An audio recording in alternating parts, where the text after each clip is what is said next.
Hi, thank you for attending the second part of our webinar. I am your Danton Espiritu, an MS Chemistry student, and I'm here to discuss the role of annexin proteins in membrane repair of invasive cancer cells. So before we begin, I would like to state that I don't have any connections to the authors that did the studies that would be presented in this discussion, as well as the companies that funded those studies. So this will be the outline of my discussion for tonight. So first, let's define metastasis. So metastasis is the migration of malignant cells to regions that are discontinuous with the primary tumor. So the primary tumor are actually normal residents of that region that accumulated mutations, allowing them unregulated growth and survival. And this unregulated growth requires a lot of nutrients. So when the growing malignant cells deem that the nutrients are not enough, they would again evolve and further develop mutations that would allow them to migrate to other regions where they can establish and take more nutrients from that region. And to help them migrate, they need to develop motility so that they can migrate to other regions or distant regions that are not continuous with the site of the primary tumor.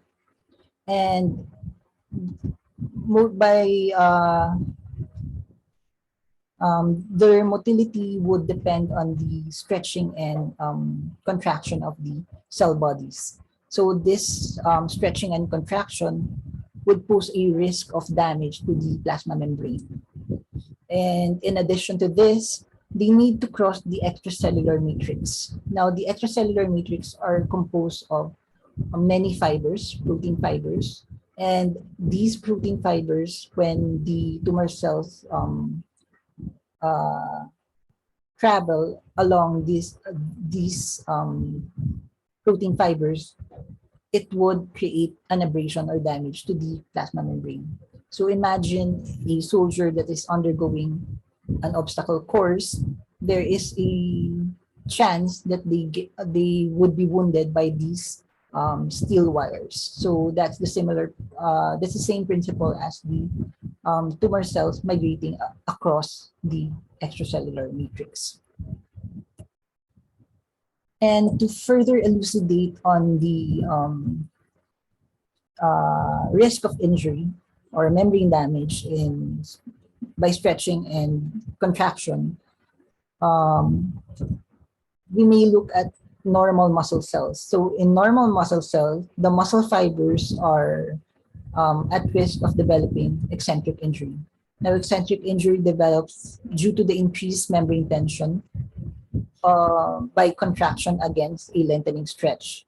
So for example, if you consider someone walking up a stair or a flight of stairs, one leg that is stretched behind needs to contract so that it will be able to lift its limb and produce the next step.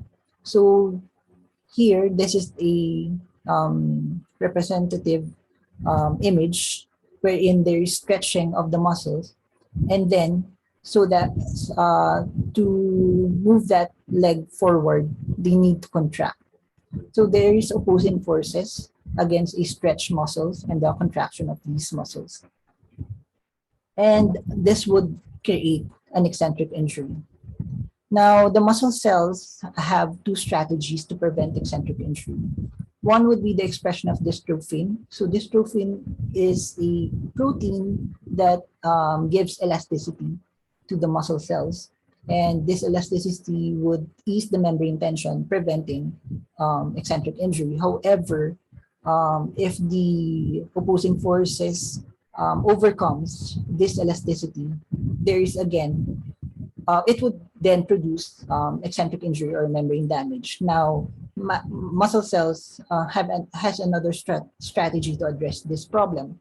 They express dysferlin proteins. Now, dysferlin proteins would induce the fusion of intracellular vesicles, and these fused vesicles would serve as a patch to the injured or to the membrane defect. So this helps in the plasma membrane repair.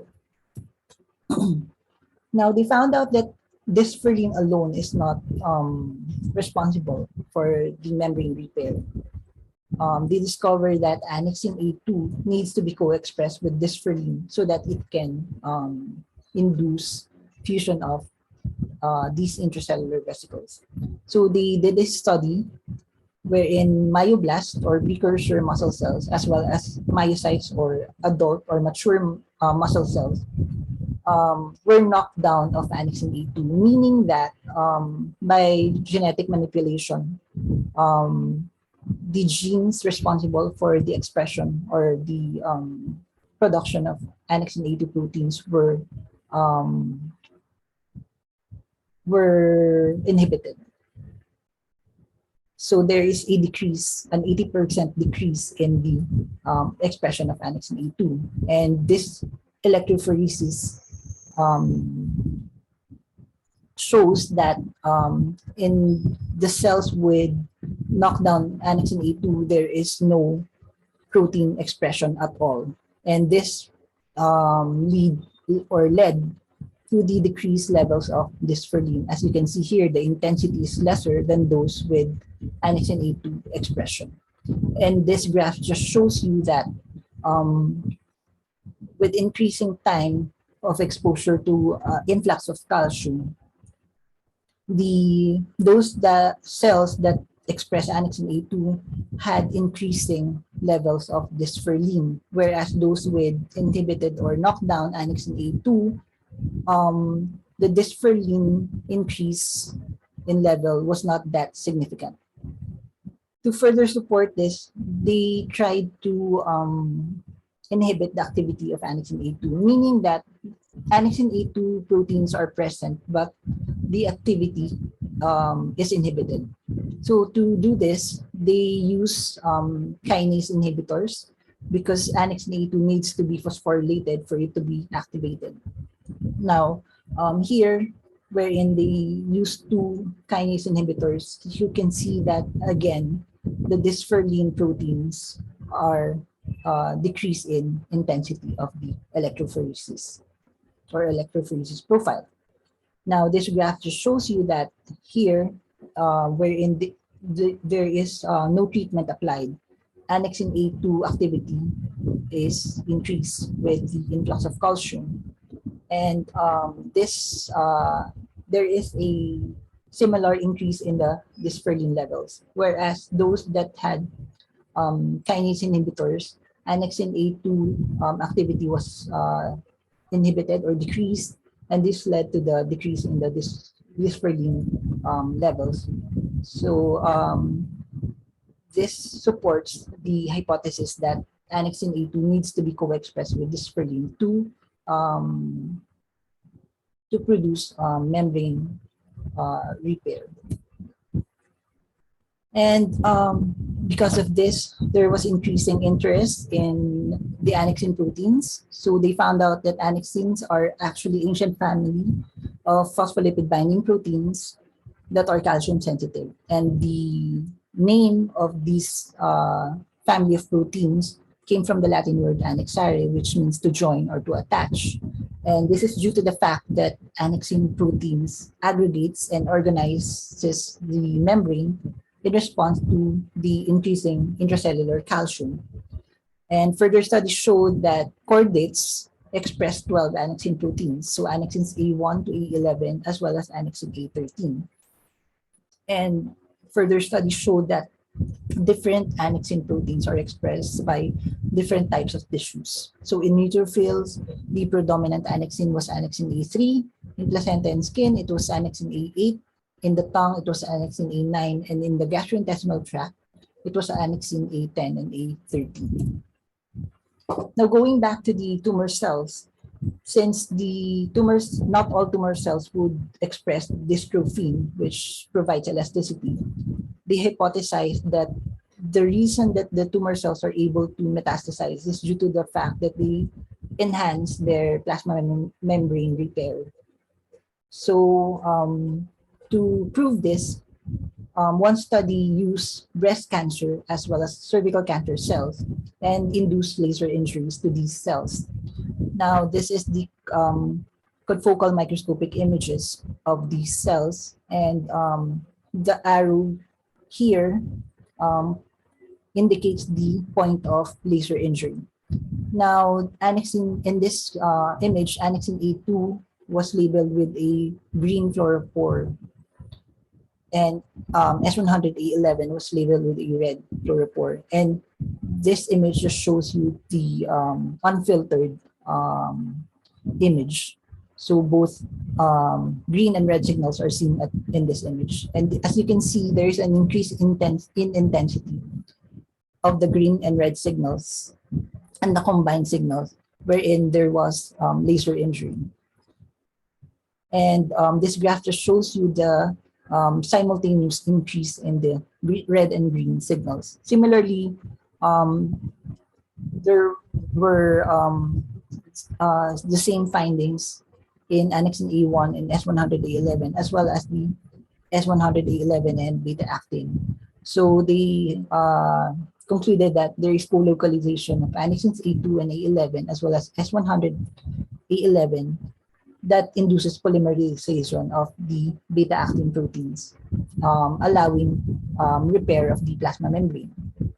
And to further support this, they measured the unhealed wounded cells in breast cancers that had small interfering RNA inhibiting the expression of S100A11. And true enough, by inhibiting S100A11, there were more number or percent of wounded cells that were left unhealed, unlike those that population with no inhibition of S100A11. And because of this, they further investigated other annexin proteins in cancer cells. So in this study, again, they used breast cancer cells and cervical cancer cells and induced laser injury. But this time they measured the annexin A4 and annexin A6, as well as the action of these proteins in the membrane. So here in this image, this shows the atomic force microscopy, wherein the induction of laser injury causes localization of annexin A4 and producing a rolling or curving of the plasma membrane. So this curving or rolling decreases the size of the membrane defect. And again, this is a confocal microscopic image wherein the annexin A6 was labeled with green fluorophore and annexin A4 was labeled with red fluorophore. And this image just shows you the unfiltered confocal microscopic image. As you can see, the point of laser injury, at the point of laser injury, there is localization of annexin A6 and annexin A4, producing this constricted membrane lesion. So this is the model that they were able to develop using these data. So with the influx of calcium due to the membrane defect, annexin A4 would localize along the defected membrane or the membrane defect and produce membrane curvature or membrane rolling, decreasing the size of this defect.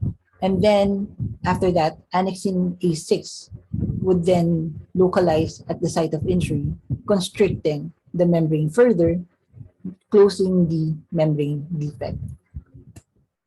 And to further investigate the potential of annexins A4 and A6 in healing, because in laser injury, it causes only a small membrane defect. So they use other methods to induce membrane injury.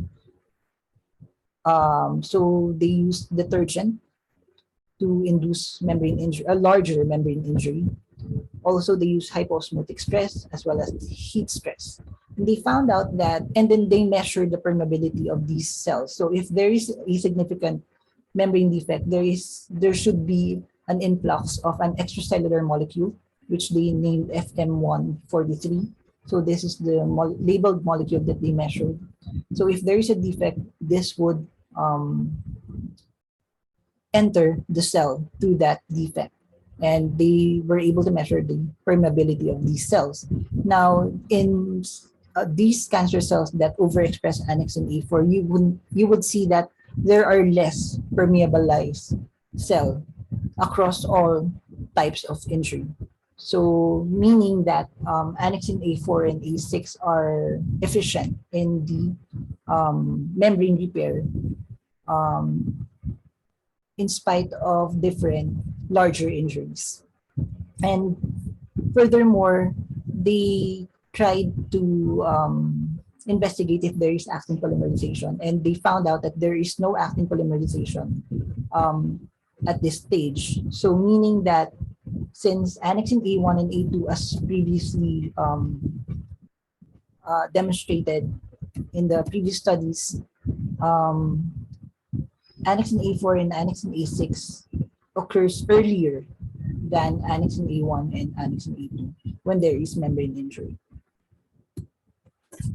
And after profiling the different annexin proteins, they wanted to know if there are differential expressions of different annexin proteins.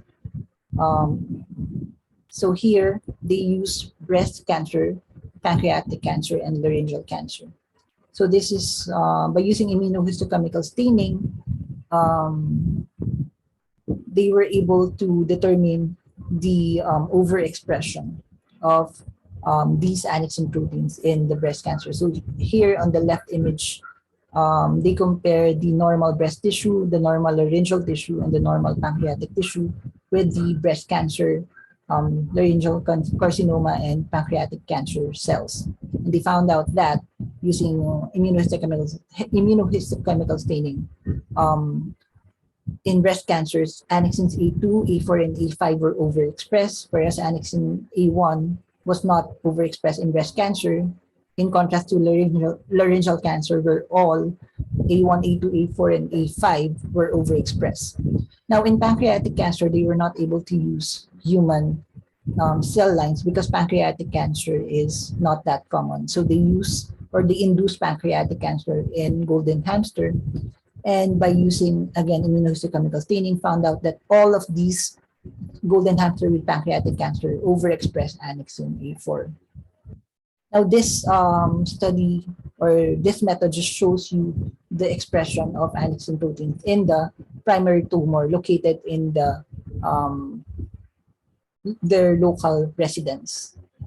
So they wanted to find out in a more aggressive tumor cells or metastatic cancer cells. So they use actual patients with lymph node metastasis. So N1 just shows or indicates that there are 1 to 3 lymph nodes involved with the metastatic cancer, whereas N2, there will be 5 to 7 lymph nodes involved in the metastatic cancer cells. So they acquired fresh tissues from these patients and did 2D gel electrophoresis with Malitov MS. And they found out that these more aggressive cancers, or these metastatic cancer cells, overexpress a single annexin protein. So for breast cancer, as seen in this analysis, you would see that this dot indicates the presence of annexin A2, which is absent in the normal breast tissue. Similarly, in laryngeal cancer or laryngeal carcinoma, there is overexpression of annexin A5, which is not found here in the normal laryngeal tissue. And finally, in metastatic pancreatic cancer, annexin A4 was solely overexpressed. And here, you won't see this overexpression in the normal pancreatic tissue. So this suggests that when the cancer cells develop a more aggressive behavior, allowing them to metastasize to distant areas, they overexpress a single annexin protein. Similarly, there was a study done in colon cancer cells, and they did a similar method. They obtained fresh tissues from an actual patient and used 2D gel electrophoresis and MALDI-TOF MS to analyze the expression of the different annexin proteins. So the annexin proteins that they investigated were A1, A2, A4, A7, and A11. However, across all patients, A7 was not overexpressed. So here, this shows you in this graph that A1, A2, A11, and A4 were overexpressed in colon cancer cells, comparing it to the normal colonic tissue wherein there is absence of these annexin proteins.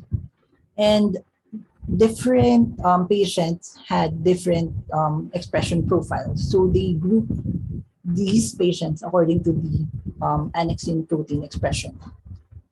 And then they followed up these patients and found out that the survival rate were different among these groups. And the one with the worst or lowest survival rate was in group 2.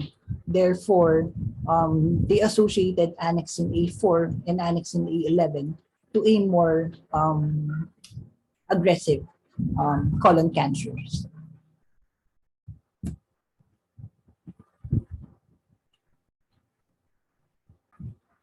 Collating all these data, we can now say that metastatic cancer cells are able to survive because of their enhanced plasma membrane repair.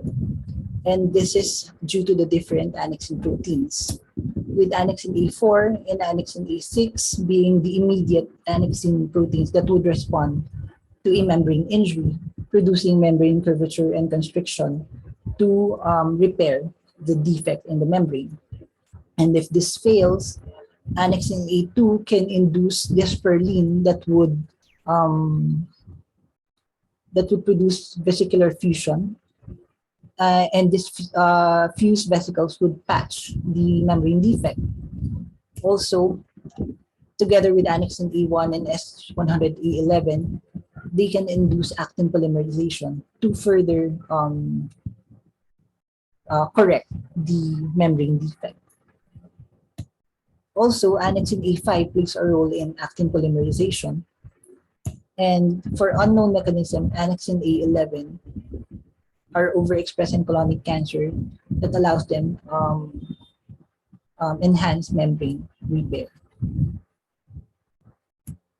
And these studies showed that in different cancer cell lines, there are various overexpression of annexin proteins. Now, knowing this profile, we can now further investigate the compounds that may inhibit these overexpressed annexin proteins. So this development of these compounds that would inhibit these annexin proteins would be a research potential. In addition, we can also investigate other annexin proteins that are overexpressed in other cancer cell lines that are not mentioned in these studies.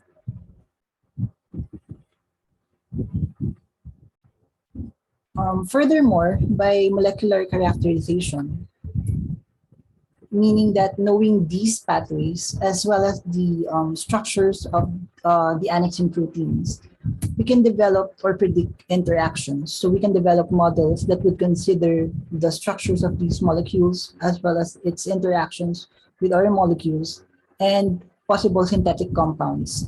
And knowing the interactions, we can develop or synthesize compounds that would probably inhibit the activities of these annexin proteins that would be therapeutic to patients with aggressive or metastatic cancers.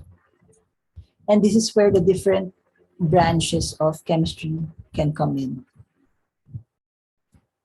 And I would like to end this discussion with a quote that just as all roads lead to Rome, biochemical pathways converge to a pathophysiologic outcome.